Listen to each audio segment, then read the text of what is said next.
ছিলেন হাজী ফজলুল গ্রন্থকারী সাহেব, ওনার থেকে মাদ্রাসার পাশে খাদি করতে আমাদের অনেকগুলি বাবা মা আত্মীয় অনাত্মীয় বন্ধু বান্ধব সবার জান্নাতের বাগান করে দোয়া হবে আমরা সকলেই যে কালেকশন গুলো করেছেন কালেকশন গুলো আমাদের কাছে পৌঁছে দিবেন ইনশাআল্লাহ।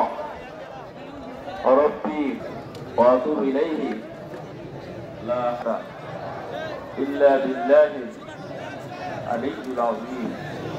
আস্তাগফিরুল্লাহ রব্বি মিন কুল্লি যামবি লা হাওলা ওয়ালা কুওয়াতা ইল্লা বিল্লাহি كل ذنب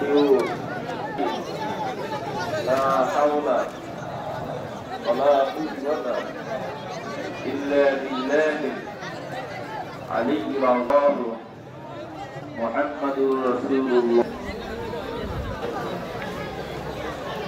اللهم ظلمنا أنفسنا وإن لم تغفر لنا وترحمنا لنكونن من الخاسرين. ربنا